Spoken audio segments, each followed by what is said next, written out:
Okay, good. I mean, I can wait as long as you need to. Or We're good. okay, Do you want me to introduce you, or would you like to introduce yourself? I can have you to introduce myself. Is that okay? That works for me. Okay, I good. was prepared. All right. Well, hey everyone. Good to see you. Welcome to the live streamers who are with us. Good to have all of you too. My name is Todd Eklof. I'm the minister at the Unitarian Universalist Church of Spokane. I've been there since 2011.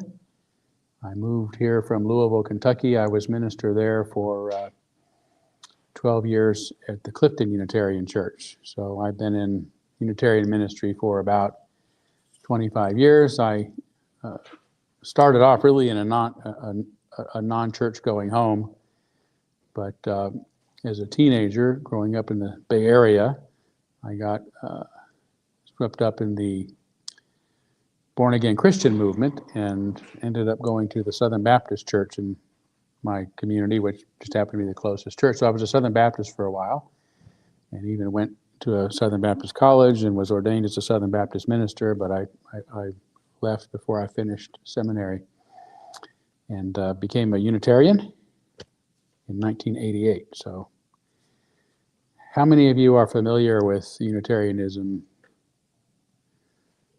A couple in the room who've heard of 3? Okay, good. Well, maybe you could explain it to me then. No.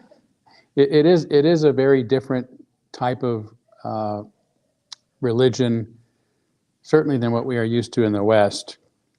And I don't think that even a lot of folks claiming to be Unitarians, or as many refer to it today, Unitarian Universalism. I'll get to why that's so in a bit. But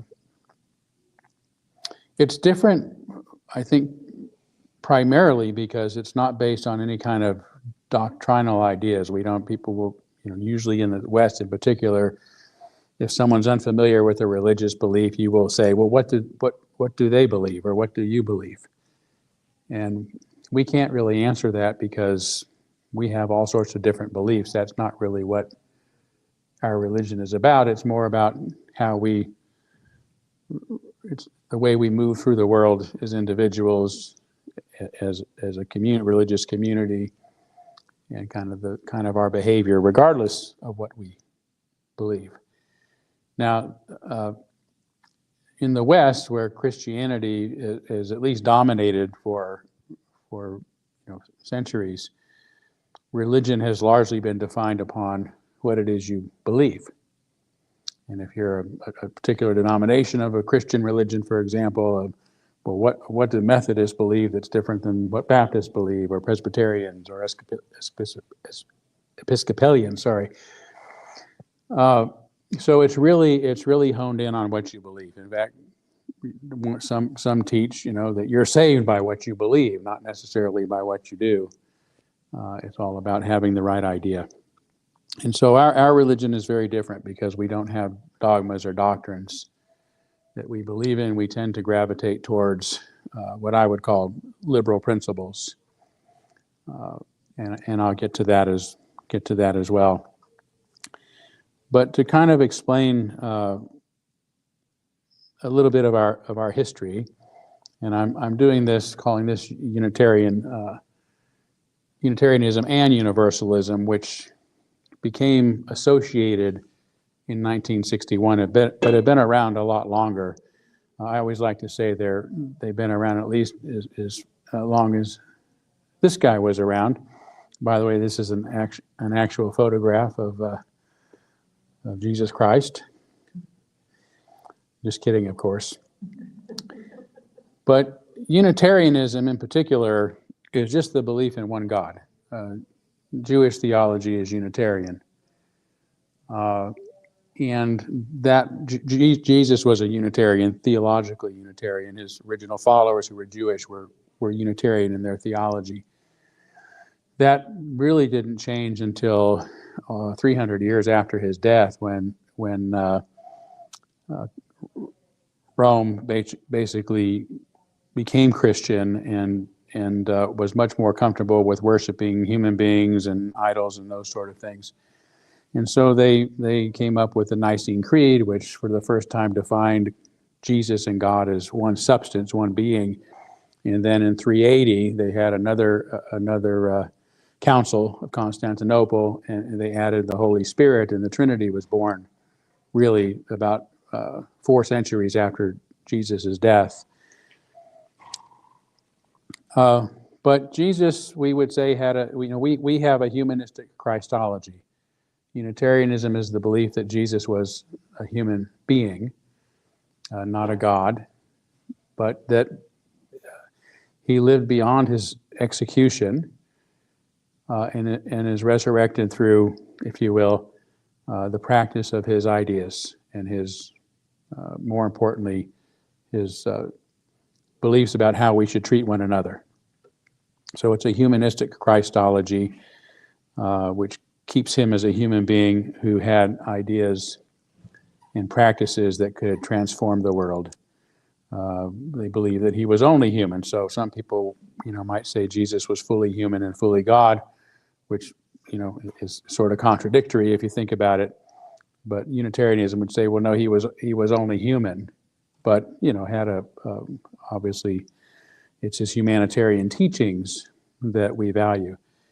And even though as Western Unitarians in particular, Jesus is not really central to our beliefs at all anymore, I would say that those values that he talked about, the ones that I would say are authentic, or the ones that at least everybody would agree on are authentic, are to love one another, to share our belongings with one another. The sort of parable of the fish and the loaves, and what a miracle that can be when we share our resources with one another. There's always enough.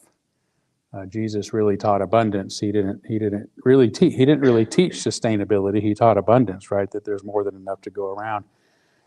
But he did ask us to live sustainably, right? That famous prayer, give us this day our daily bread. And that should be enough. And to heal the sick, which is what you do here, as well as beyond, to feed the poor. When the laws are such that they cause harm to people, the laws are not valuable. We need to either resist them or change them. So he was really the inspiration for the concept of civil disobedience. To engage with one another through nonviolence, and then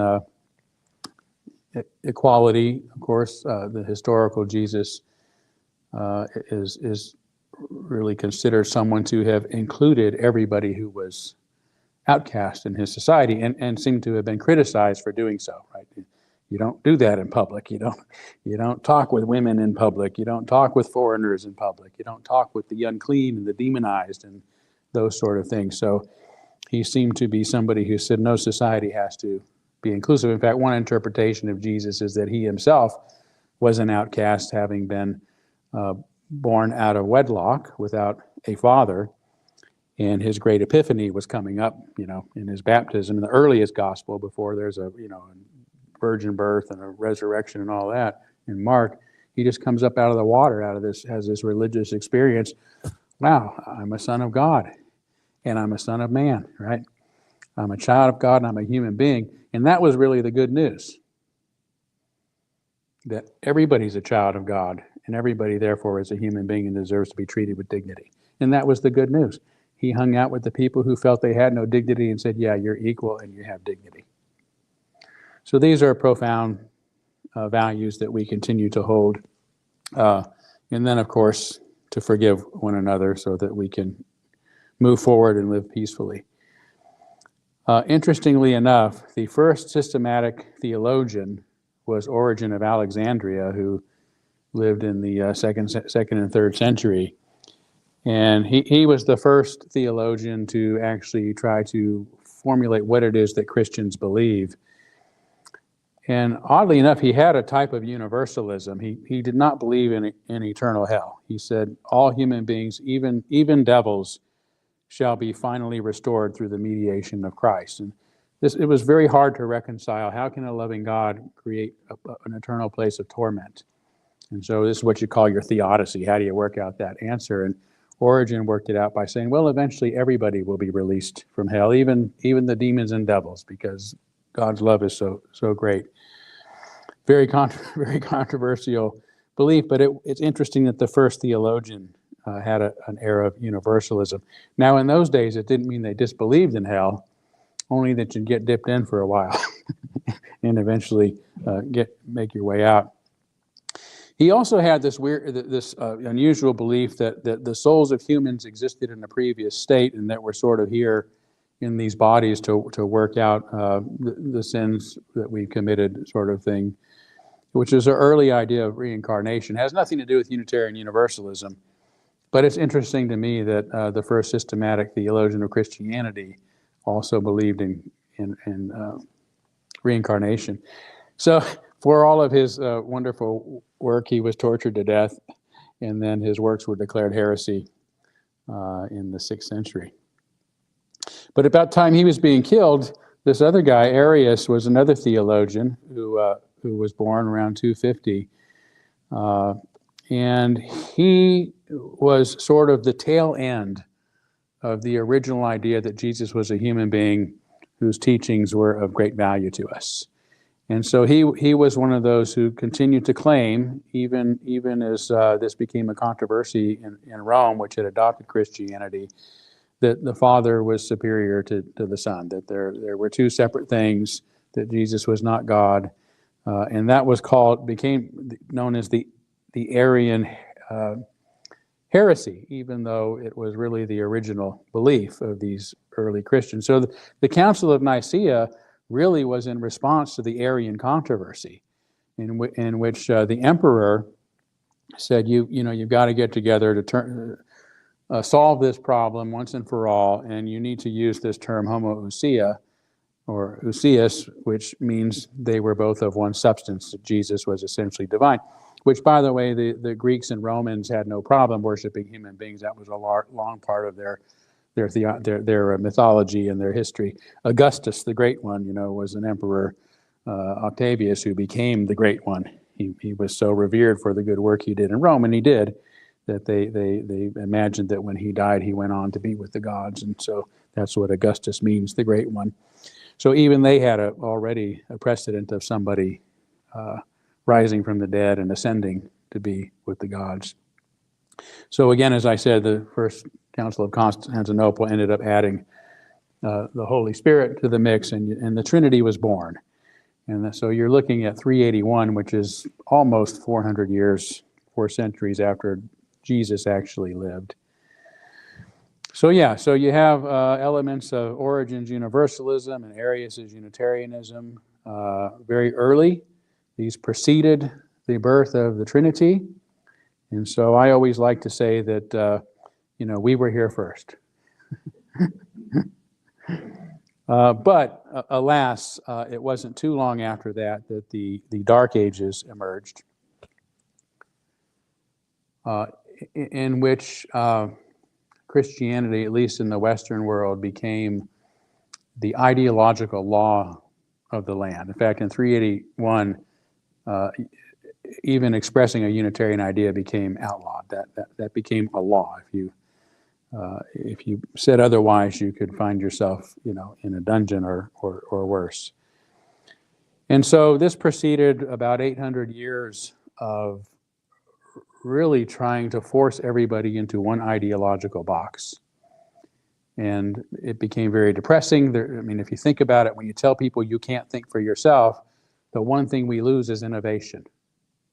We can't move forward as a society. We have to be able to think outside the box and have other ideas and tolerate differences so that we can move forward. And that didn't happen until the invention of the printing press, which was, at this time, it was one of the greatest innovations human beings had ever experienced because it democratized information, right? You had usually one group that said there's only one form of information, and we're going to tell you what it is.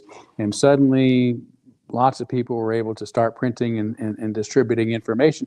That's actually when heresy trials emerged and when book burnings and book bannings emerged. They emerged in response to trying to get the genie back into the box. So we're having another printing press moment in our history today, right? Only it's on steroids, because now everybody can be a broadcaster, everybody can be a writer, everybody can get their ideas out there, which is wonderful, but it's like being in a crowded room. You can't make sense of all the different conversations going on, so you go look for one conversation that makes sense and you shut everything else out, which is what's happening in our world today. We want to just find one thing that makes sense, and we're going back to the mistake of the early Christian church of saying, let's just have one idea. And that's causing us to have, to stall as a society as far as advancing forward ethically and morally and how we treat one another. And it's causing, national governments across the world to really stagnate and not be able to do much, because we're all at each other's throats instead of tolerating each other. So yeah, of course, the Gutenberg Bible was the first book printed, and this theologian, Michael Servetus, read it for himself. He was a Spanish theology student, and he was able to read it for himself rather than have somebody tell him what's in it.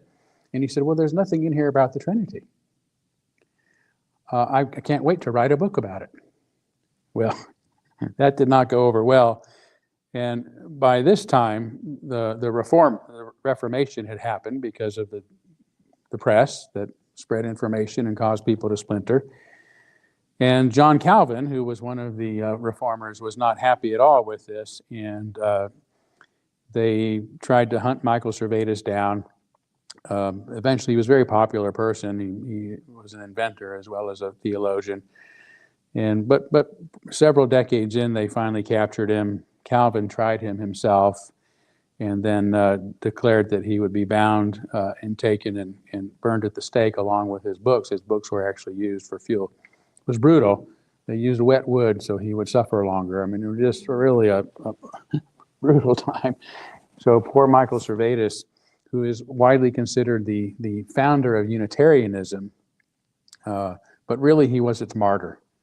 And more importantly than his book on whether or not we believe in the Trinity, it was more about, geez, this guy, yeah, maybe you disagreed with him, but did you really have to burn him at a stake? I mean, come on. So from the very foundation, there was the idea that we should not burn people over their ideas, figuratively or literally. Right? So this value of tolerance emerged with his martyrdom. And then in the 1500s, the king of Transylvania, John Sigismund, and this was a country that was between the Ottoman Empire and Austria, and so it was a point of conflict, and it had Christians, Protestants, Catholics, Muslims, and a variety of people living in it, and it was constantly trying to be tugged one way or the other to go on one side of this dispute between the East and the West. And so Sigismund really, to his credit, said, I cannot do like every other king and declare what my religion is going to be and force it on everybody, because I won't be king very long. We have to practice tolerance.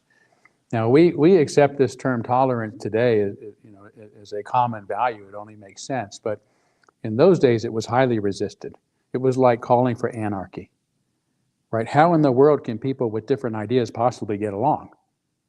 If you declared that we can all think different things, we would be at each other's throats. Right? Well, of course, we already were at each other's throats trying to enforce the one idea. But Sigismund ended up holding a convention, a conference, a debate, and he got all the religious figures in the community together, and he wanted to listen to see what idea he came up with. And Ferenc David, who was is depicted in this painting here, was the Unitarian, and he liked his ideas best. And so he said, well, we're going to be Unitarian. I'll be a Unitarian king, and my kingdom will be Unitarian. But what that meant was that everybody else was free in his kingdom to believe whatever they wanted, and they ended up coming up with he made Ferenc David his bishop, but they came up with, this is kind of a saying that's attributed to him. I don't think he actually said it, but we need not think alike to love alike. Certainly captures the heart of what we're we're at about. But they came up with the Edict of Torda. The Edict of Torda is the first religious toleration law in human history in 1568. I mean, it's remarkable when you think about it. 1568, and it says that. Let me see. Get it up here for you. So as you can see, it says in every place the preachers shall preach or can preach and explain the gospel, each according to his understanding of it. And if the congregation likes it, well. If not, well, no one shall compel them, for their souls would not be satisfied. But they shall be permitted to keep a preacher whose teaching they approve. In other words, the church authorities aren't going to force a minister on you, right? That's another part of our tradition is autonomy of our congregations and of our ministers. Therefore, none of the superintendents, including Ferenc David, the bishop, right, or others, shall abuse the preachers. No one shall be reviled for his religion by anyone according to the previous statutes, and it is not permitted that anyone should threaten anyone else by imprisonment or by removal from his post for his teaching. So this was a pretty incredible landmark idea. It didn't last long. Sigismund died, unfortunately, in an accident just a couple years later. The Sultan ended up appointing a Catholic as Bishop of Transylvania, and people were grandfathered in, if you will. But there could be no new ideas, and they passed literally what was called an anti-innovation law. You couldn't have Bishop David ended up saying something that they disagreed with, and they put him in a dungeon, and he died 6 months later. So much for this failed experiment. But remember, this was happening during the Renaissance. The Renaissance was a really remarkable period because it was people saying we have to do things differently if we're going to relate to one another, if we're going to have peace. We're tired. We've had 100 years of war. This has to stop. We have to do things differently. And so they started thinking about democracy and equality and self-rule and rule of law and tolerance above all, having a plethora of ideas. You know, instead of the idea of united we stand, divided we fall, it's divided we stand and united we fall. You know, united we fail. And what makes Unitarians really unique, I think, is that they actually tried this so early. By the time the Enlightenment comes, which is the outgrowth, the flourishing of the Renaissance, everybody's thinking in this way. And they're actually, during the Enlightenment, we start putting these things into practice. We start, well, let's create a democracy. You know, let's create a society where there's tolerance and protection of different ideas. But the fact that this happened so early in the Renaissance, I think, is really remarkable in human history. And so another theologian after the death of Servetus, he was a friend of Servetus, he fled to Hungary, to Poland, which was called the Heretics' Asylum, where he was able to maintain the Unitarian ideas, or he wouldn't have called himself a Unitarian, but he'd say there's no Trinity, there's no hell, there's no atonement, right? There's nothing symbolic about Jesus' death. He died because he was a good guy, and he was condemned for saying to the authorities, we have to treat one another fairly and equally. And so he was a human Jesus, and we can be saved by following his teachings. And so that spread throughout Europe in that way, and then eventually emerged in America. Now, in the U.S., it emerged a little bit differently from this background. So in Europe, particularly Eastern Europe, the Unitarians there are still consider themselves Christians. They just believe in a human Jesus, but their services will reflect more of a Christian service than they would a Unitarian service in the States today. We emerged with the Enlightenment thinkers. They were originally called Arminianism, right, which was a heretical idea that human beings are born with the capacity for good. We're not all born in sin, but we can do good or evil. And that they later began to call that Unitarianism. So we are much more direct descendants of the Enlightenment thinkers who founded the principles the United States is at least supposed to be founded upon, or was founded upon, but is supposed to follow.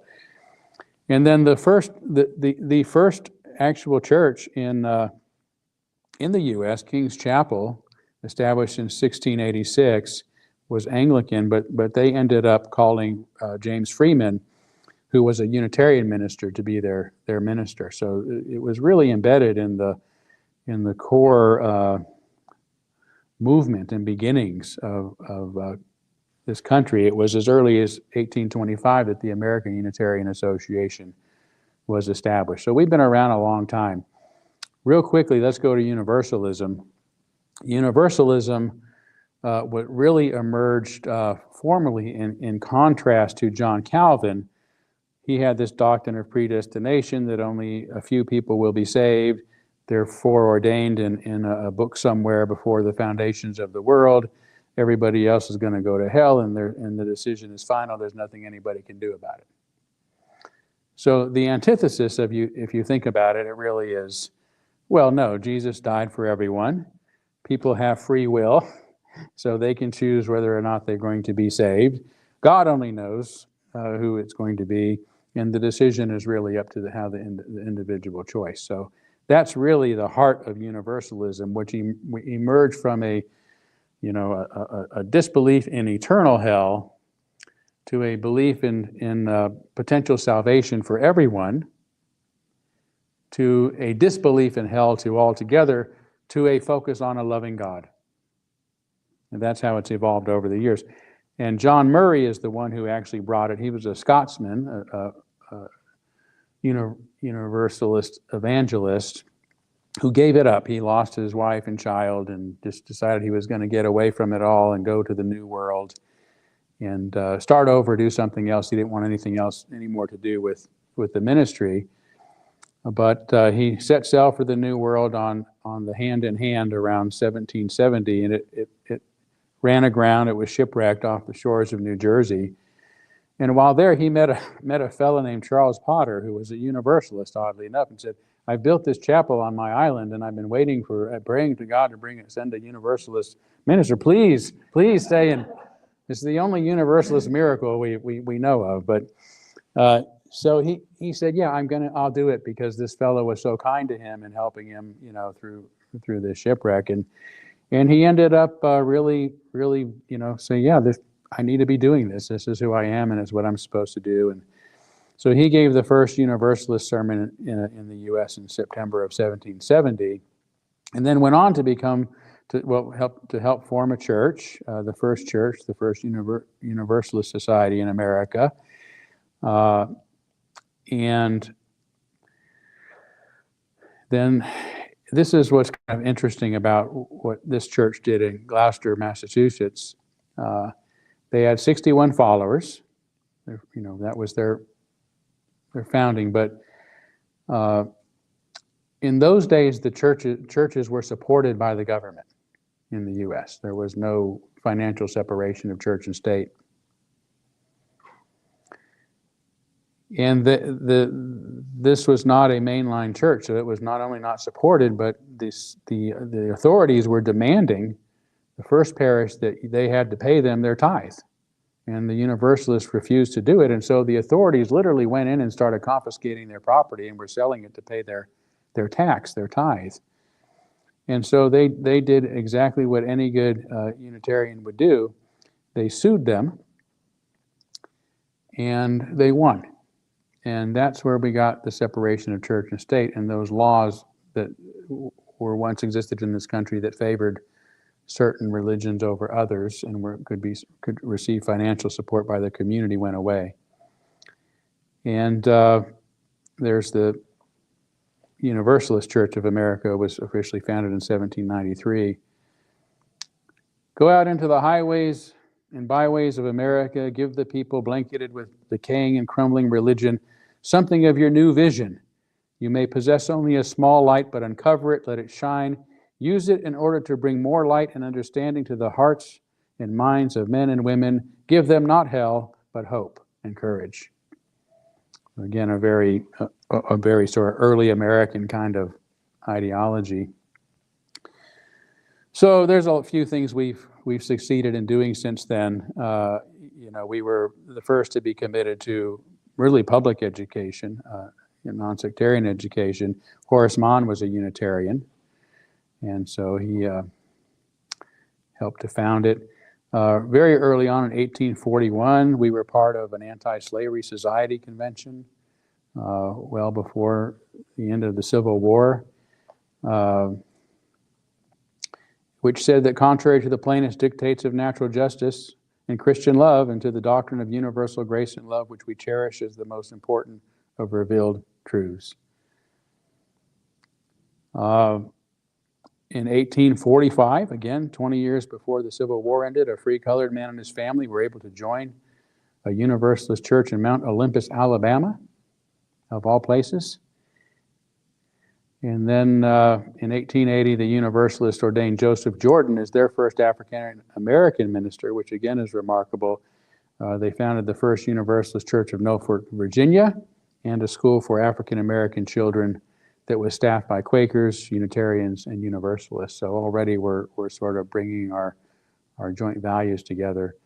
Olympia Brown was the first woman to be officially ordained by any religion in the United States, 1863. And she was also the first woman in the country who graduated from a theological school and was among the first generation of women suffragists. She lived until 1926, long enough to see the ratification of the 19th Amendment.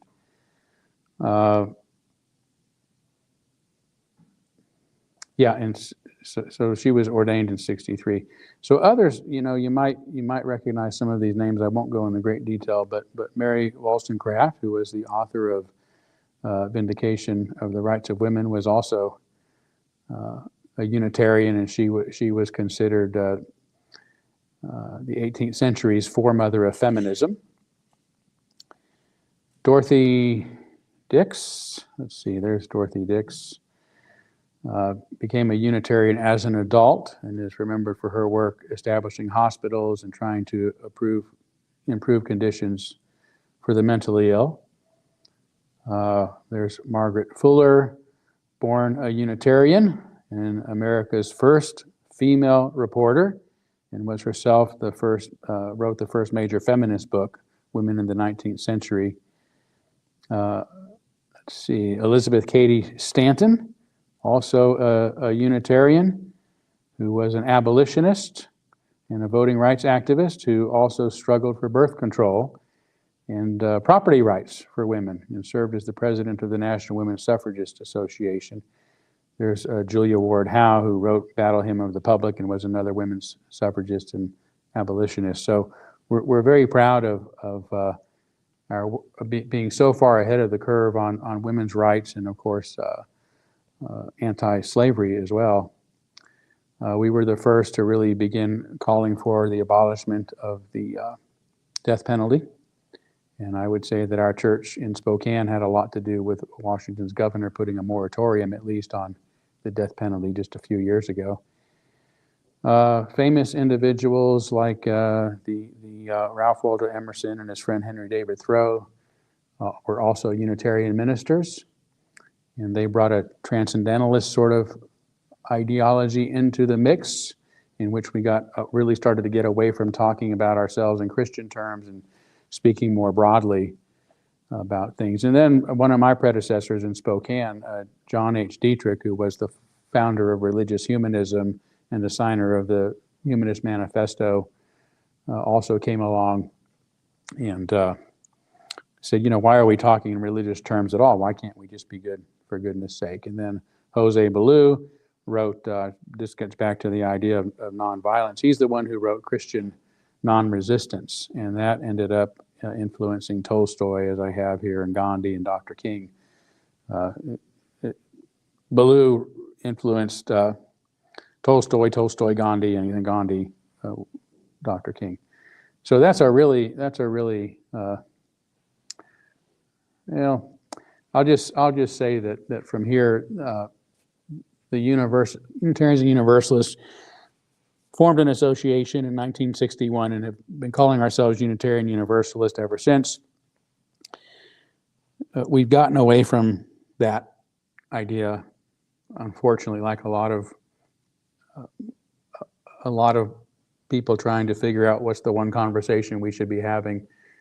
And there's a real air of, we've lost our sort of liberal roots, and we've become this organization that thinks, we all have the same goals. We still want what we call social justice, but there's only one way to get to it.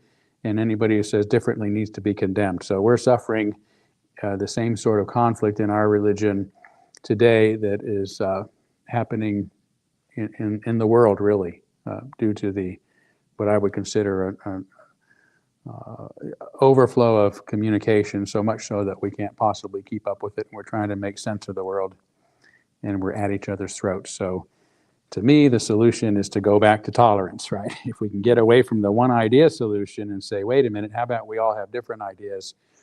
And that way we're free to advance together. All right, so before I get into any questions and answers, I know this is a lot about, what do we think about death and dying? So now that you understand sort of the heart, the soul of what we're about, I'd have to say the same thing. You're not going to go to any two memorial services in Unitarian churches and find that they do things the same way, okay? What I would say we probably will tend to do is focus our attention on the individual who has died. So the service is going to really be a celebration of their life, while also beginning to remember what they meant to us and who they are. And I always, in my services, always say, yes, this is a celebration of life, but it's also a memorial service. But it is only the beginning of the memorial service, because we continue to provide this service as we continue to talk about our loved ones in the days and years ahead.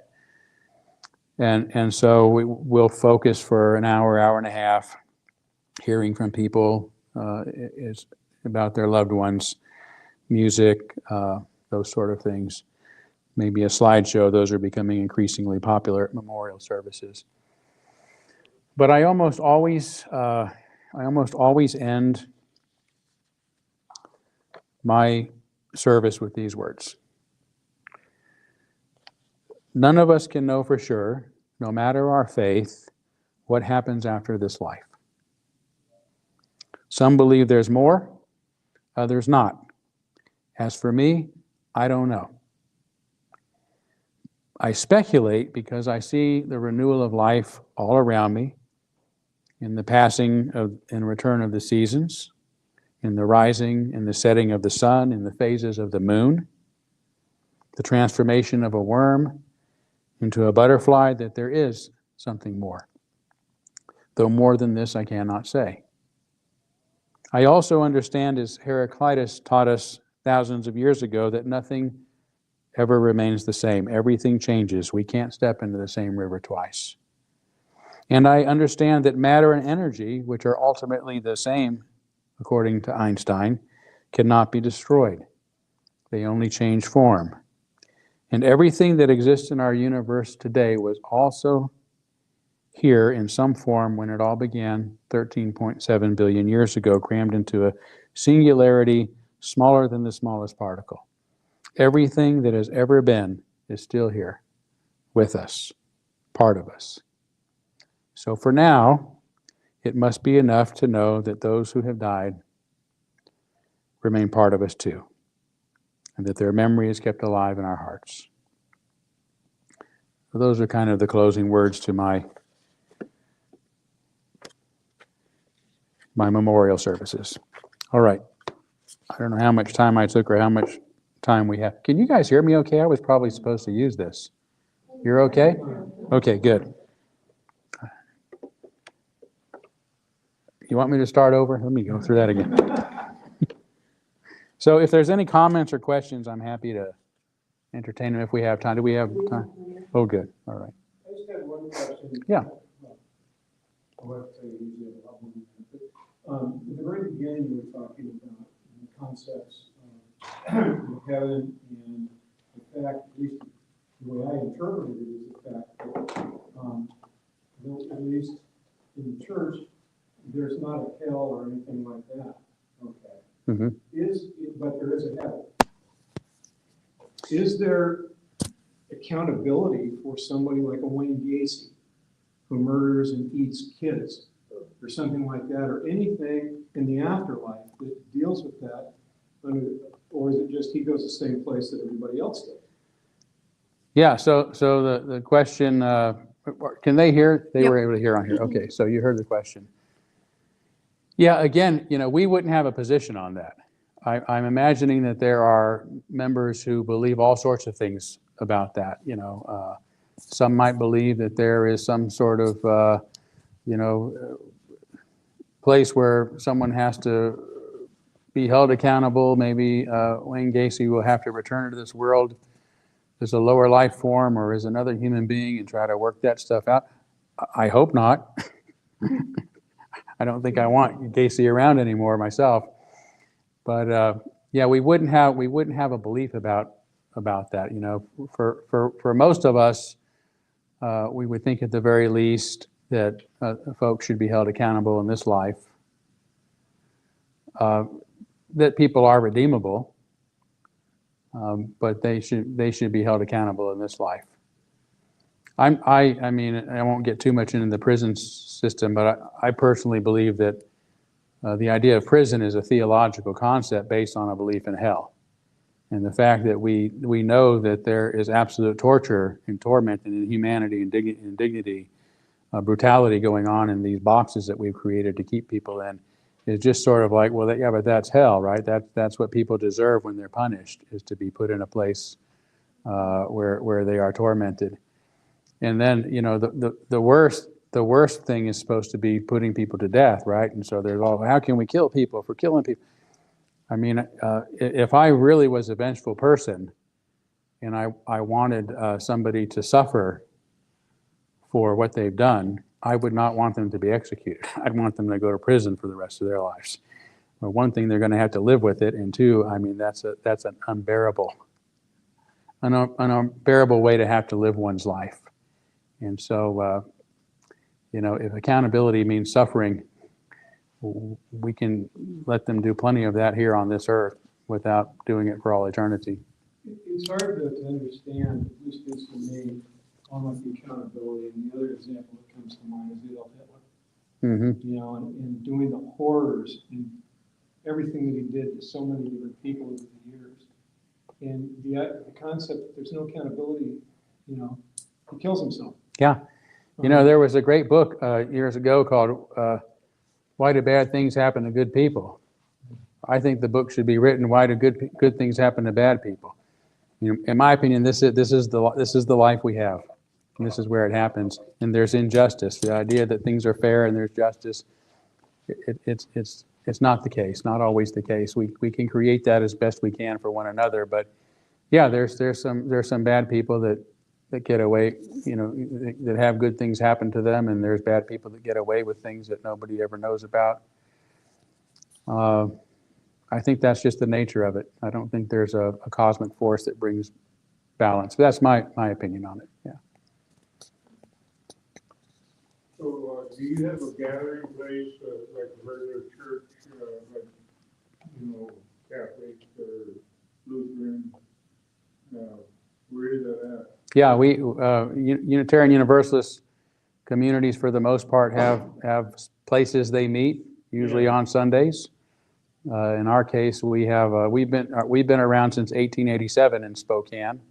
We've had several locations. We've been in our current building, which we built ourselves since 1995. It's a very large facility. Our membership is around 325 right now, with another probably 100 or so people who are considered friends of the church. That's in Spokane? That's in Spokane, yeah. What's the address? 4340 West Wishtocks Way, which is close to the Spokane Falls Community College. Yeah. If you want to email me that, I can send it out to everybody. Okay. All right, sure. You study the Bible, right? What version of the Bible do you use? Well,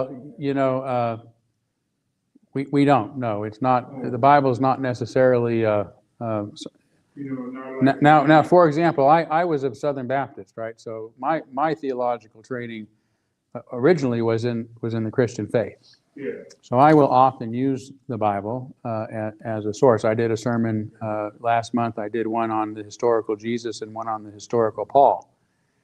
But I always talk about them in a very human way. But I mean, I tend to talk more about philosophy and psychology of human behavior than I do traditional religious. yeah. Yeah. Well, they come up with a new international version, and that's what we kind of follow. There's a King James version, there's a little bit of different phrases or whatever in them. You know, the NIV, a lot of people refer to it as the North Idaho version. That's good. That's a good version. I like those versions that kind of try to humanize the language. You know, I used to could read the New Testament in Greek. I can't do that anymore. I haven't had any need to for years. But yeah, I again, I mean, I think for me, the Bible, and I think a lot of Unitarian Universalists is a source of inspiration that requires some interpretation. You know, I mean, it's sort of like something we can play with to find inspiration in, but I wouldn't say that it is something that we would consider an authority in our lives, or that there is any authoritative truth in it, right? Yeah. There's folks that just live by the word, and before they'll even do anything, they have to check in the Bible and see if it's authorized in the Bible. Yeah. Before they'll do it, and there's not very many people that are like that, because that's really hard to live by. Right, authorized according to their interpretation. That's the thing, right? That's why there's so many.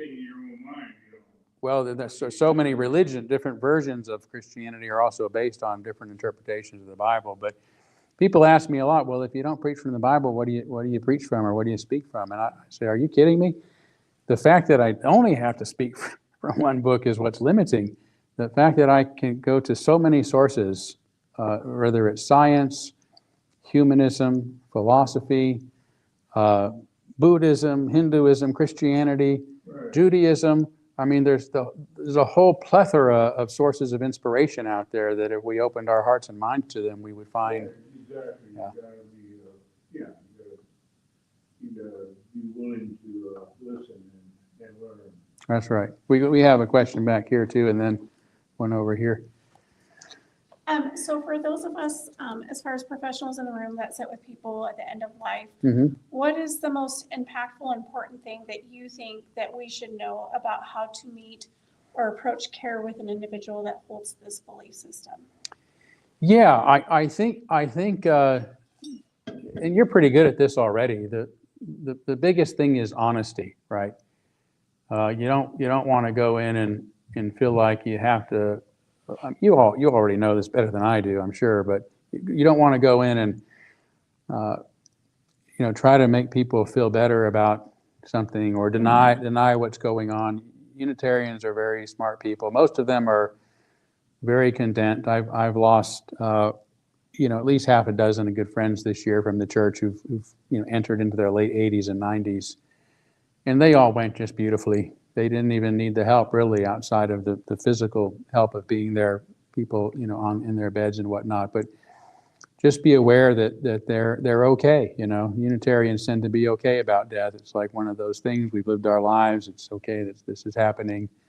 I'm surrounded by my loved ones. So I would just say don't feel any need to fix things or overly comfort. Just be there as a source of help. And non-anxious presence for the family, which I think you guys already probably are practicing that. So, but hospice has been involved in almost every one of the deaths that I'm talking about, with the exception of one that happened rather quickly.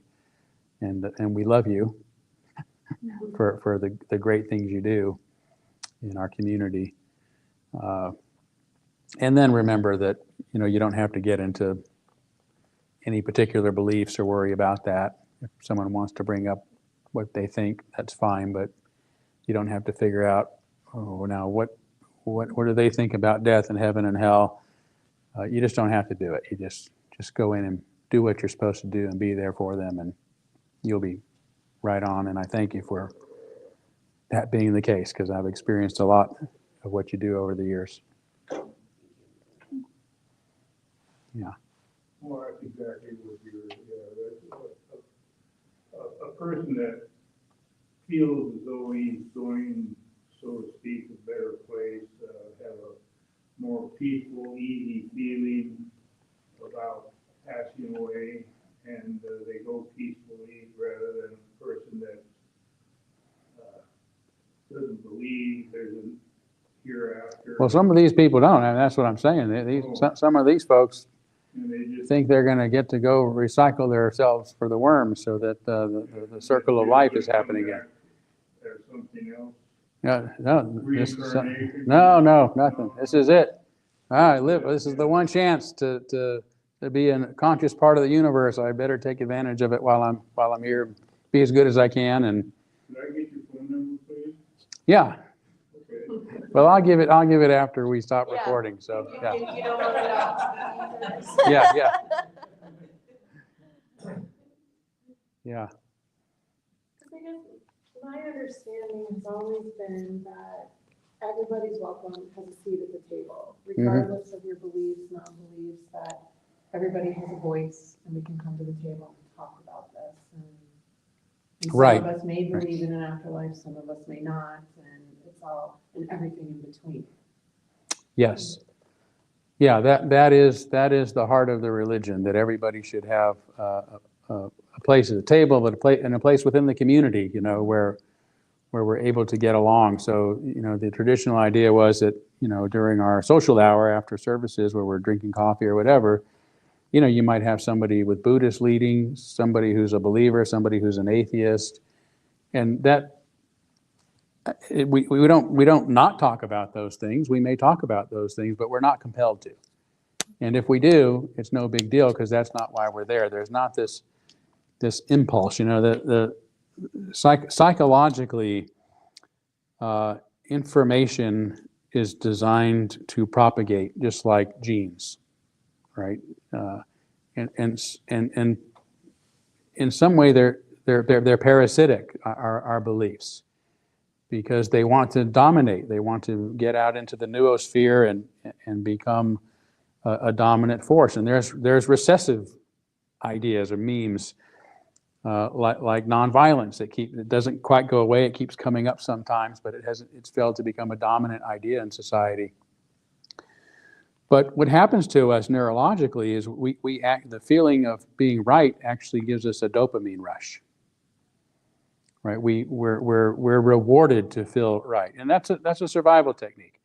I mean, if you are living in the circumstances in which our bodies evolved to live, which is basically outside, facing predation and dangerous snakes and spiders and those sort of things, you have to always be on the lookout.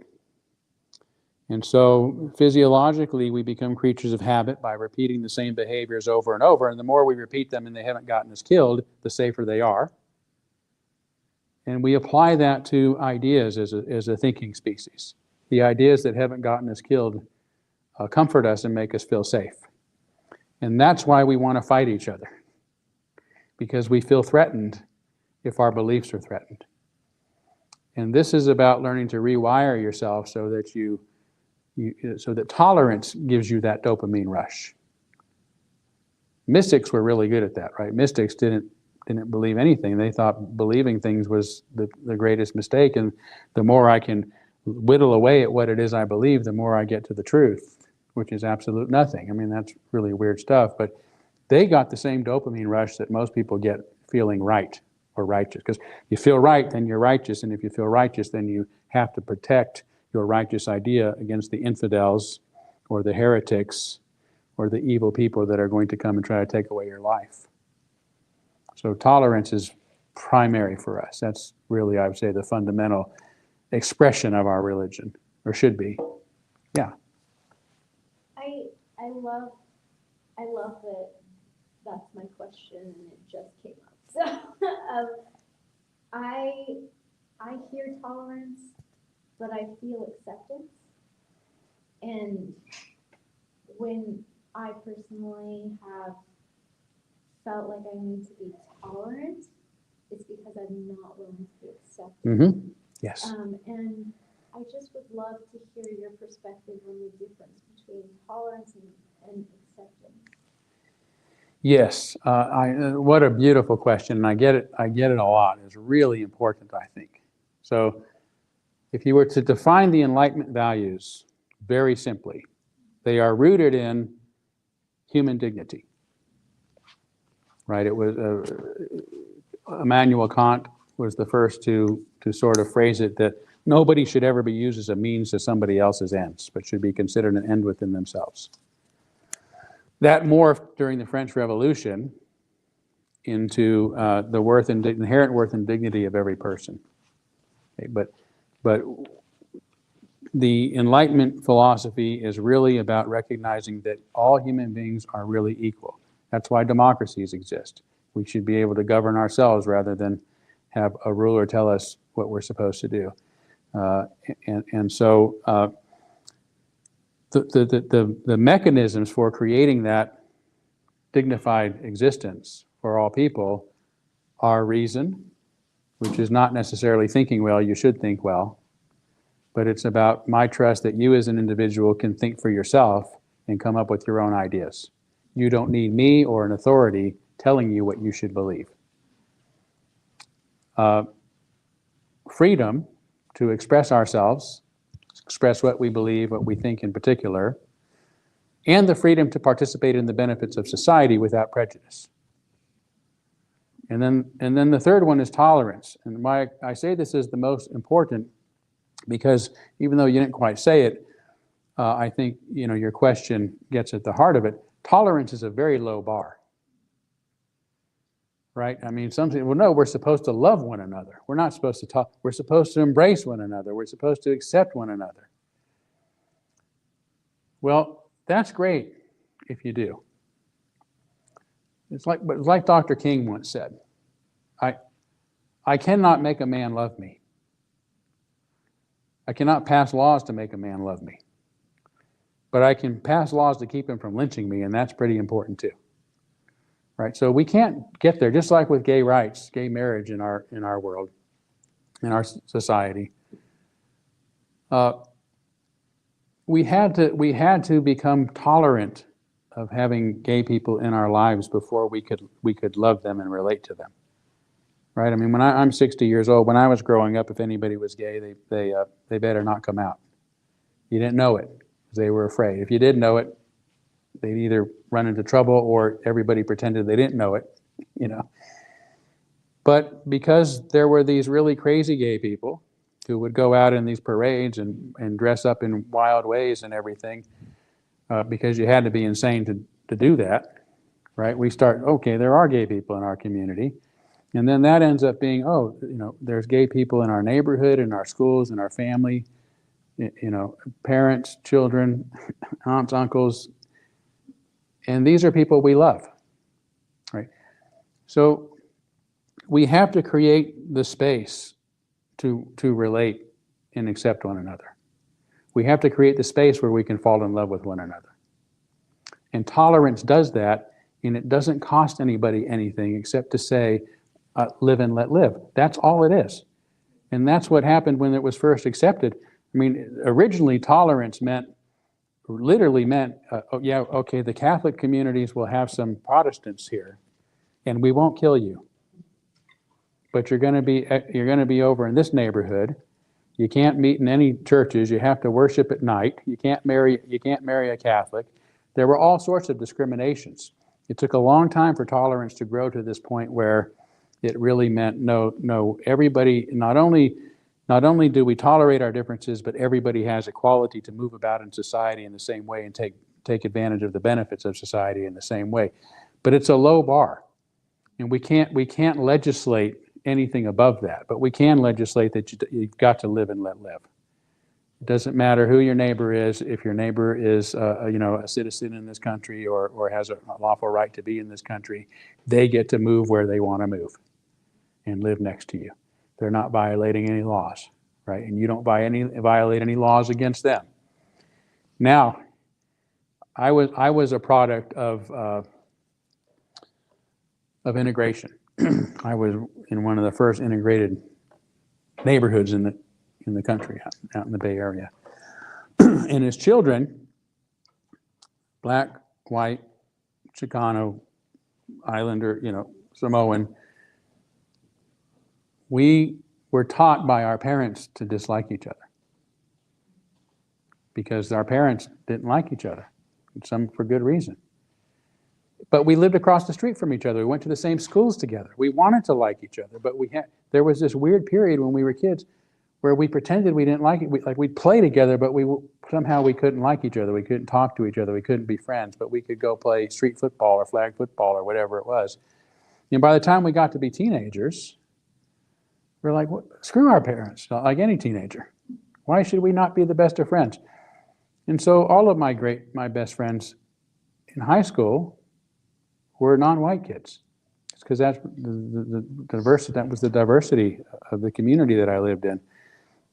And I love those guys to this day, And I could remember growing up, the idea of a black man being president, you'd think, well, yeah, I can see it happening 100 years from now, maybe 200 years from now. No, ours was the generation that elected the first black president because we were able to take laws and create the space for us to learn to love each other.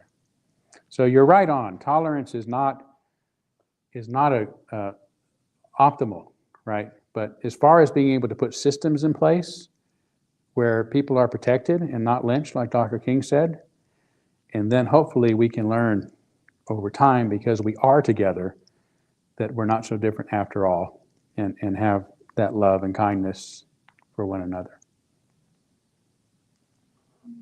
Yeah. So I had, Yeah. the end of life ritual, I know you were talking about, memorial services and celebration of life, but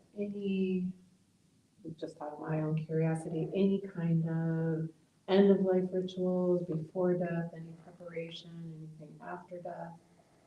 Or is that just how? Generally not.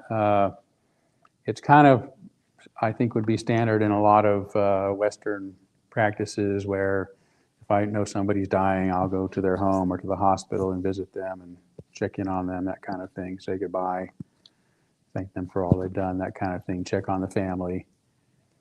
And then in most cases, hospice will have moved in to take over if somebody's dying in their home. And then afterwards, in our church, for example, we have what we call a unity candle, and anytime somebody has passed away, we keep it lit at the front of the sanctuary during our service, and I'll let people know who it was and say a little bit something about that person. And then we plan a memorial service generally with the family and hold it there at our space. And again, in general, it's 90 minutes or so. People, formal eulogy, maybe some favorite songs, a slideshow, different speakers. Sometimes we have an open floor where people can say a few words. Yeah.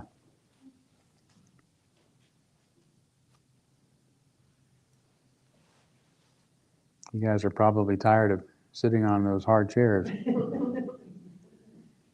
So yeah, anyway, I really appreciate you having me, and I guess it's probably been 5 years or 6 years since I was out here last, but yeah. Thank you for having me very much. I really appreciate all you do, and it was an honor to be able to share a little bit about my religion with you. Thank you. Thank you. You're so welcome. Thank you. Just a little thank you. Oh my card. God! Oh my gosh! Thank you.